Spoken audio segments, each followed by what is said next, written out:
Welcome to The Responsible Resident. I'm Amber Stitt. This podcast takes a common sense approach to financial decisions for physicians, breaking down complex topics into something clear, practical, and usable. Because you shouldn't have to have a finance degree to build financial freedom. This show is designed to help medical students, residents, fellows, and early career physicians better understand disability insurance, underwriting, and the financial decisions that can shape your future. This June, during Disability Insurance Awareness Month, Scott and I have had conversations with physicians across the country, and one pattern continues to stand out. Many physicians don't choose to skip disability insurance because they don't care about protecting their income. Most simply believe they're already making the right decision. Today, I want to walk through 6 of the most common assumptions we hear and explain why each one deserves a second look. Because on the surface, many of these assumptions sound completely reasonable. But when we look a little deeper, the long-term consequences can be significant, sometimes even devastating. Let's dive in. Assumption number 1, it's too expensive. This is probably the most common concern we hear. Physicians look at the premium and think, that's expensive. And compared to some other insurance products, it can be. But here's another way to look at it. What's actually expensive? The premium, or losing the ability to earn $300,000, $500,000, or even $1 million a year? Because that's the asset you're really protecting, not the policy, your income. A disability insurance policy might cost a few $100s a month, but your future earning potential could easily exceed $10 or $20 million over the course of your career. That's a very different conversation. And remember, coverage isn't always all or nothing. There are many ways to customize a policy through elimination periods, benefit periods, rider selections, and benefit amounts to fit different budgets. Assumption number 2, medicine is a secure career. In many ways, it is. Healthcare isn't going away. Physicians are always needed. But disability doesn't care how much demand exists for your specialty. It cares whether you can perform it. A surgeon with a hand injury, an anesthesiologist experiencing cognitive changes, an OBGYN with chronic back pain, a radiologist whose vision has been affected.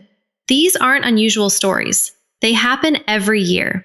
Your profession may still be in demand, but if you're unable to practice your specialty, that demand doesn't replace your paycheck. I'd like to take a second to tell you about a free medical professionals blueprint that I created with you in mind. At some point in your career, you realize it's not just about making more money. It's about making decisions that actually support your life.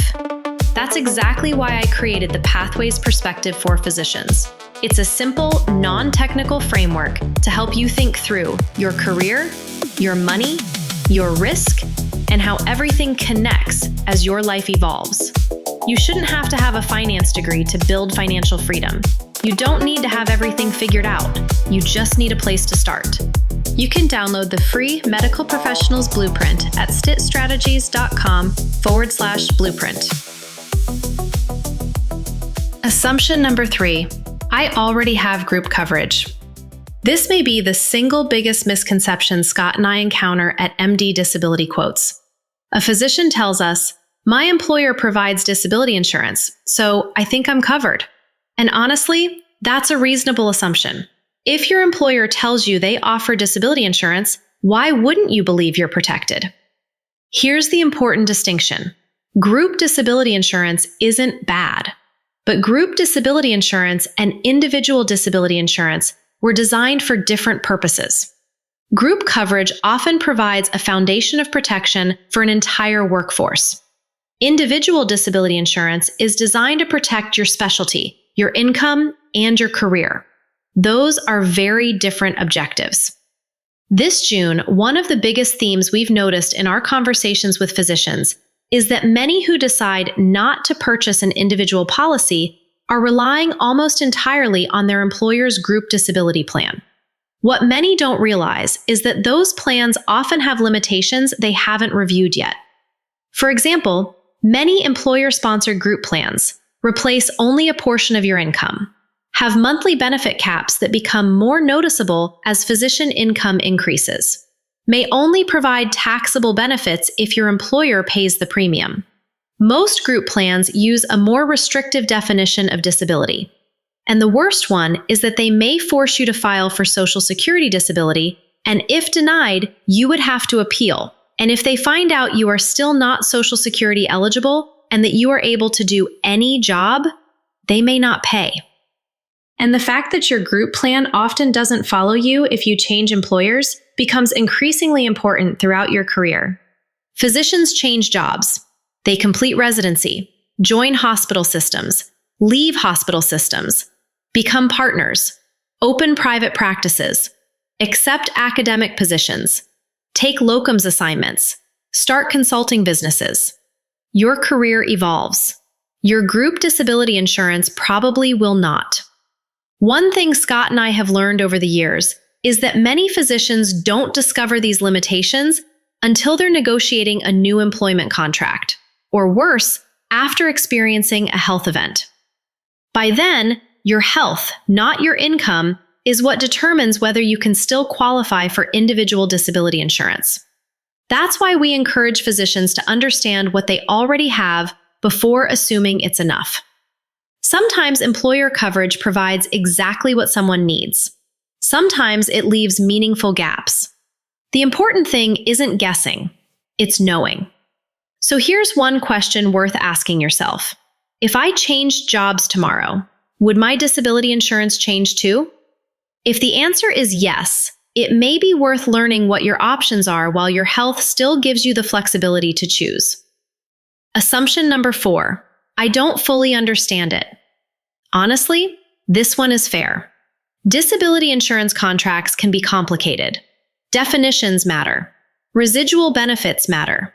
Future purchase options matter. Mental and nervous provisions matter. Elimination periods matter. But confusion shouldn't become avoidance, because avoiding complexity doesn't eliminate risk. It simply leaves it unmanaged. That's one of the reasons this podcast exists. Education creates confidence, and confidence helps physicians make better long-term decisions. Assumption number 5, I'm healthy, I'll probably be fine. This is something psychologists call optimism bias. We naturally believe bad things happen to other people, and maybe they do, until they don't. Most disability claims aren't dramatic accidents.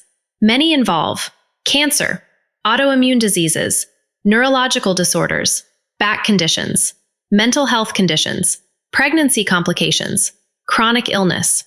Over 26% of U.S. adults live with a disability, making it a highly common reality.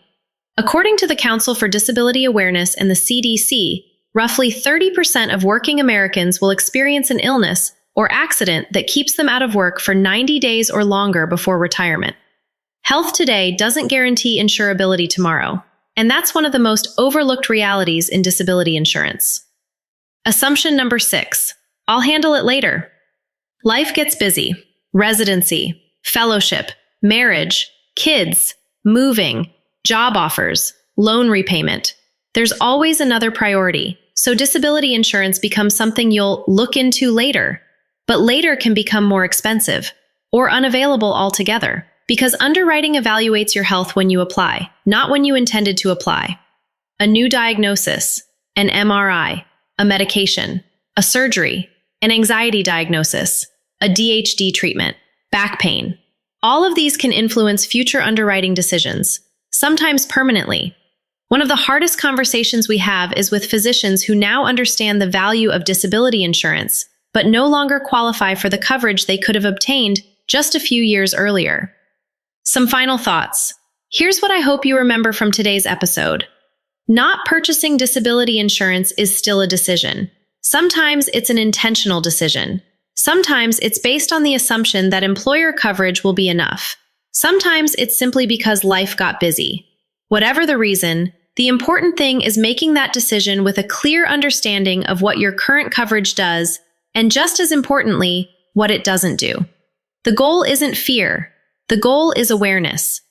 Responsible planning means understanding risk before life forces the decision for you. If you'd like to review your current coverage, better understand underwriting, or compare your options, Scott and I would be happy to help you through MD disability quotes. And if you're looking for a broader framework to help guide your financial decisions throughout your medical career, download the free Medical Professionals Blueprint at stittstrategies.com/blueprint. Until next time, stay informed, protect your greatest financial asset, and as always, stay responsible. If this episode helped you think a little more clearly about your next step, that's the goal. You don't need to have everything figured out, but you do need to take ownership and take a meaningful step forward today. Thanks for listening to The Responsible Resident.